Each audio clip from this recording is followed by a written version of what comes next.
Hi, I'm Jeffrey Scott Leshansky, and I'm going to be reading the first PDF file listed on your website link. Thanks for your time. Police arrest several Brussels terrorist suspects. Did they get the man in the hat? Prosecutors say the key remaining suspect from the Paris attacks last November, Mohamed Abrini, has been detained, and reports are speculating that he may have been the same man in the cap seen in video footage from the deadly March 22nd airport bombing in Brussels. Investigators are working to determine whether this is true, and they've confirmed that another of the detainees allegedly helped suicide bomber Khalid el-Bakrawi at the Malbec metro station. Pope stays middle of the road with marriage pronouncement. This isn't a love revolution, but the newly released Amoris Laetitia, which tops 250 pages, could still be a bombshell. Though it reaffirms church teachings on marriage, it doesn't specify that divorced or gay Catholics should be denied communion. Instead, it says that in certain cases, an objective situation of sin can be helped by the sacraments. Pope Francis exhorts local churches to make sure their irregular brethren don't feel excluded, saying, "The Church turns with love to those who participate in her life in an imperfect manner." Bill Clinton clashes with black activists. Is Bill as slick as he used to be? Once known as the first black president, Clinton sparred with Philadelphia Black Lives Matter protesters, criticizing his 1994 crime bill.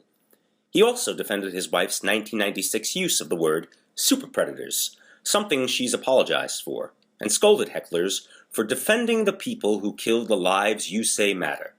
The would-be first gentleman has done more harm than good on the campaign trail, a distraction Hillary Clinton can ill afford ahead of New York's critical April 19th vote. David Cameron admits to benefiting from offshore trust. The pressure's mounting, but the British Prime Minister insists he has nothing to hide.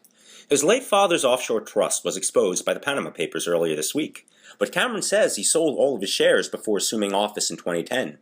The Conservative leader has undergone days of questioning about the trust, and about his 2013 letter urging EU leadership to exempt offshore trusts from transparency rules.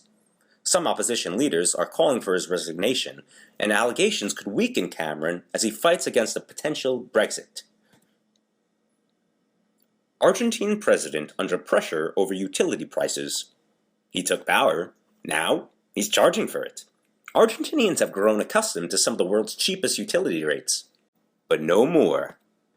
President Mauricio Macri, through billions of U.S. hedge fund creditors to allow Argentina to escape default, is raising the cost of public transit, electricity, and water by as much as 300%.